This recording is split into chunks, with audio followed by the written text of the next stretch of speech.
Eder, Mech, Pallister. In giro c'è almeno un assassino e almeno un complice se non anche due. Per la loro sporca vita, la dovete passare in carcere. Non siete esseri umani, non siete degni di vivere in mezzo alle persone, voi siete bestie e dovete stare in gabbia. Sembra che ci siano degli evidenti segni di coltellate sul corpo, di parecchie coltellate. Di fronte a sé aveva una belva senza scrupoli, un mostro che ha infierito su di lei, su una povera donna indifesa, oltretutto con un'arma vigliaccamente, con tutta questa rabbia verso questa povera donna che non farebbe mai male una mosca, un mostro, o magari addirittura i suoi carnefici o il suo carnefice, magari per rendere più facile l'occultamento, magari un'automobile le hanno addirittura, dopo averla uccisa, valutato magari di spezzare addirittura gli arti per renderla più facilmente legabile o magari per contenerla anche nell'autovettura, non saprei, tutto inquietante.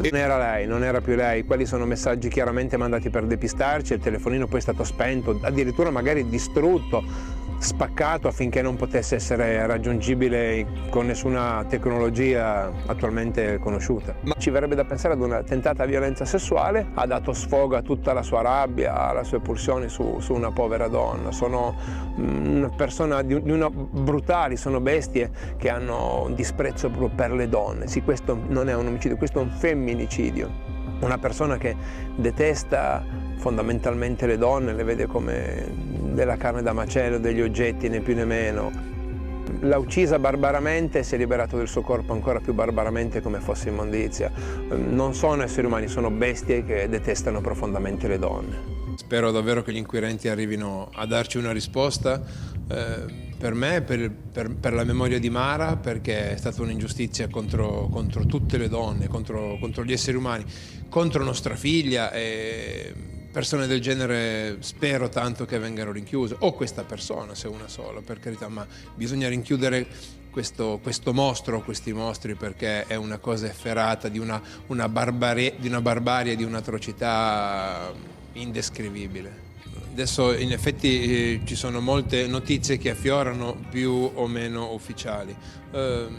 Ci possiamo aspettare di tutto, possono averla rincorsa, possono averla presa a bastonate, sicuramente la nostra percezione è che la morte sia stata molto cruenta, molto violenta, che possa aver sofferto molto purtroppo. Comunque sia un rifiuto, ecco, lo vedo così come un rifiuto, o legato ad un fattore di soldi, ecco, le due cose secondo me potrebbero essere o correlate, o una o l'altra, ecco, un rifiuto sessuale o una questione che potrebbe essere eventualmente legata al denaro e a un momento così di impito di rabbia, però addirittura se proveranno che tutto ciò è veritiero, le coltellate addirittura sono una cosa barbara, voglio dire, mostruosa. È stressato, viața. Io ti giuro che mi duc la poliție mâine să fac cerere de control de telefonul.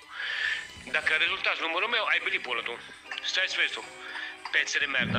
Presa da dietro, quindi Liliana non è stata uccisa col cuscino. Il cuscino era semplicemente una cosa che, guardando le riprese di quei giorni, dei primi giorni, in casa loro, e sul letto di volta in volta apparivano cuscini diversi, mai quello di Liliana. Per cui ho detto, è sufficiente che uno gli abbia pestato il cuscino sulla bocca, quello non respira più, come qualsiasi di noi. Però in realtà poteva essere una mano con un guanto o una beretta semplice, un qualcosa che per non lasciare le tracce.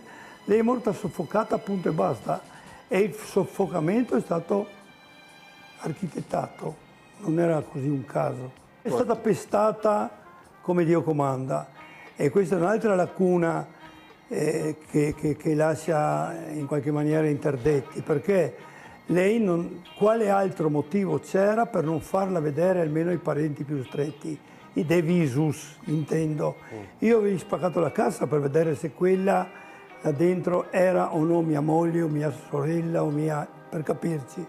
A Trieste tutti hanno l'abitudine, o quasi tutti, di lasciare la casa aperta, giusto o no?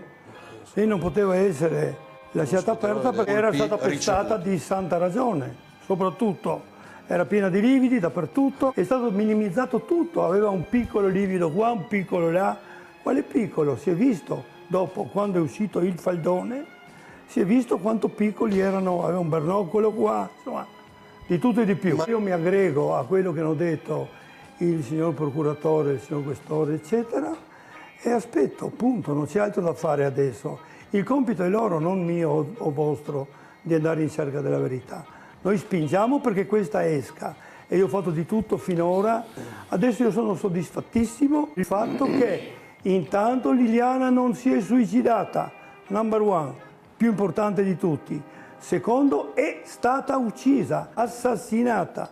2, per conto mio, lei è stata portata lì nelle condizioni in cui è stata trovata, altrimenti ci sarebbero ulteriori segni, secondo me. È anche impacchettata com'era, perché quella era una scena che doveva scimmiottare un suicidio.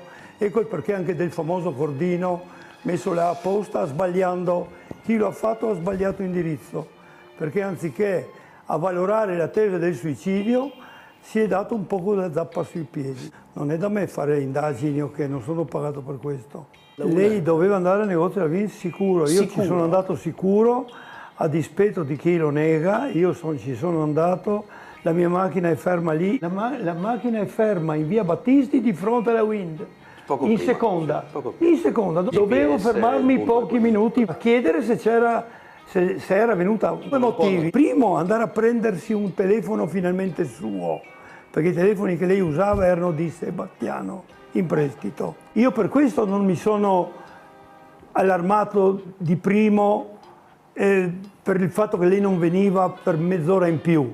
Lei poteva rendere il telefono al marito perché era suo, tenersi la SIM. Il secondo era, siccome in quei giorni c'era un contenzioso in famiglia per fare o no a Natale un regalo da un iPhone di 1.400 euro alla nipote, cioè la figlia del figlio di Sebastiano, ecco, da testimonianze di amici che io ho avuto dopo, lei non era tanto propensa a farlo, perché non voleva mettere lei fuori i soldi. Arrangiatevi, gli ha detto, ultime parole. Non è escluso che negli ultimi alterchi, che non possono non aver fatto loro, il giorno 3, tutta la notte, lui ha detto che la notte piangeva, è chiaro, e hanno passato la notte in baruffa, per conto mio. Sbaruffavano, lei avrebbe dovuto essere là per le 9 per sbrigarsi prima, quel negozio apriva all'ora, alle 9:30 come orario, era sempre aperto alle 9, lei lo sapeva, si era informata prima, almeno così mi ha detto, ed è stato appurato anche. Ecco, io sono entrato a chiedere se una figura come Liliana fosse passata di là.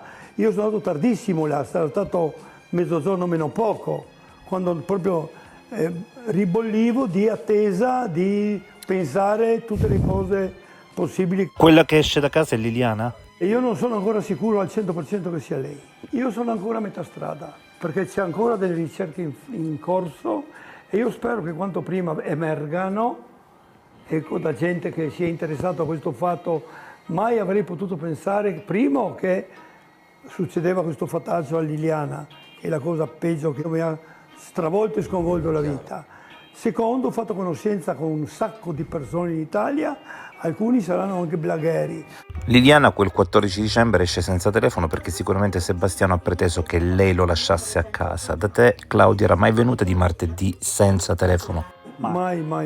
Stranissimo, ecco perché. Io potrei dire che lei non è uscita da casa, viva. Lei non poteva non chiamarmi 10 minuti di ritardo. Io voglio sperare che le indagini vengano condotte come Dio comanda, stavolta, indagini sulla ricerca della verità, non sicuramente una verità basata su un suicidio presunto. È stato fatto di tutto per fare credere a noi tutti che lei si fosse suicidata. Tutte le cose dimostrate vertevano là. Lei potrebbe non essere quella che scende, ergo è rimasta in casa. Okay. Non si sa in che termini, ma da quella casa potrebbe, di nuovo condizionale, non essere uscita viva. O se sì, perché è costretta. Ma cosa è successo? Niente è vero come sembra. Io penso che potrebbe essere questo, nel senso che controllando bene quella figura, in teoria potrebbe essere una controfigura, perché è più alta di Liliana, con le scarpe molto più grandi, bla bla eccetera. Ogni volta che passo davanti a una telecamera, quella figura, riguardatevi il quelaio, l'ho guardata 10 volte, se non più, volge la testa verso il muro per non essere ripreso dalla telecamera. Provate a guardarla, c'è un sacco di cose, di incongruenze anche in quel passaggio. Un sacco. Liliana Resinovic poteva avere dei nemici? Io penso di no. Io non posso credere che una persona come Liliana, col suo animo, col suo quella, ma se tu pensi che una settimana prima mi diceva non posso lasciare Sebastiano in braghe di tela, per cui io continuo a pagare l'affitto della casa, e cercava una meno cara per non dover... Lei pensava al futuro di Sebastiano, parole sue, per cui io non faccio altro che ricordare quello che lei mi diceva in confidenza a casa mia.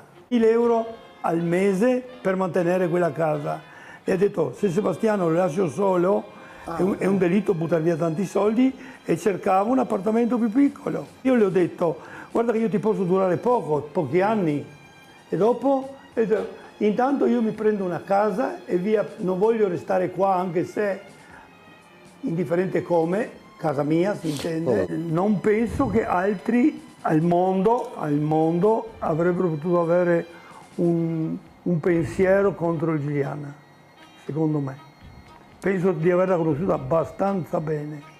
Orario di morte, ore 9:17. Io l'ho scritto perfino sulla tabella con la quale ci siamo fermati davanti al tribunale a fare quella, io ho fatto data e ora. È stata da qualche altra parte. Ci sono indagini in corso, non ve le dico, ma le so e usciranno. Lei aveva attorno, e dopo non dico più altro, formiche e grani di polline, punto. Non è la sola squadra mobile che fa indagini, ma un sacco di gente in Italia. Anche le formiche che sono state trovate su di lei, se e quando verrà scoperto un qualcosa di serio, uscirà. Non sono andato a cercare nel boschetto io. Domanda precisa che mi ha fatto la dottoressa Ferrazzuti in questura la mattina del 5 gennaio. La mattina del 5 gennaio. Mi ha chiesto se sapevo luoghi da loro frequentati. E io ho elencato la Costa dei Barbari, dove sapevo che andavano a fare nudismo, la Riviera di Barbara tutta perché facevano le foto più belle.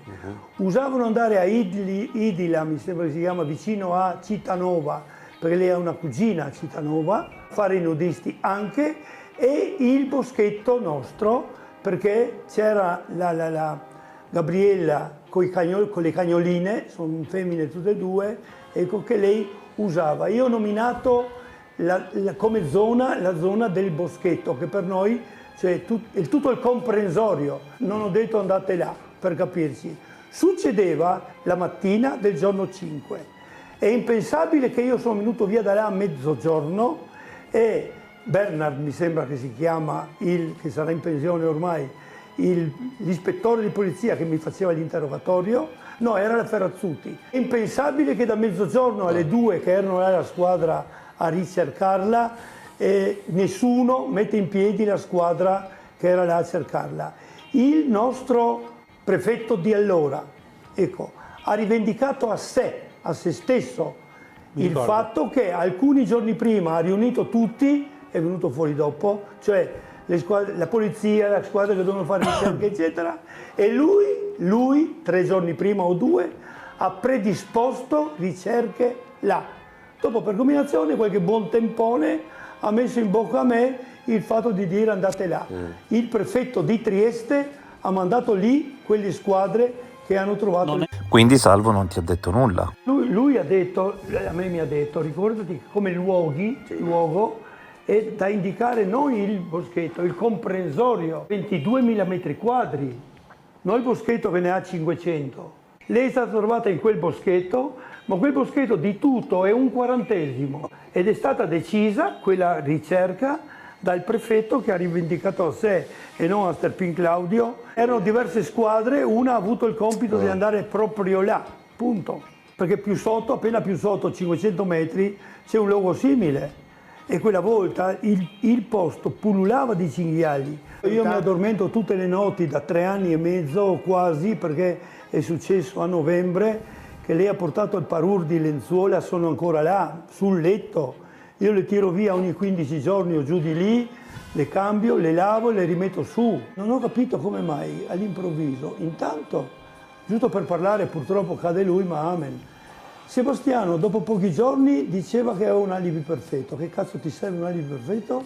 Che tua moglie e lui è andato a fare la denuncia per allontanamento volontario, in maniera che nessuno potesse intralciare eventuali indagini, giusto? Uno. Lui ha fatto la denuncia per allontanamento volontario la prima volta, la prima sera, giusto? Uno. Si lamentava con la cugina e col fratello. Come farò ad andare avanti? Non solo, pochi giorni dopo aveva un avvocato che lo difende. Che cavolo ti serve a dicembre del 21 un avvocato? Lui ce l'aveva già. Subito dopo si lamenta e con Sergio, fratello, e con Silvia, cugina, come farò ad andare avanti senza Liliana? Io ho 500 euro al mese.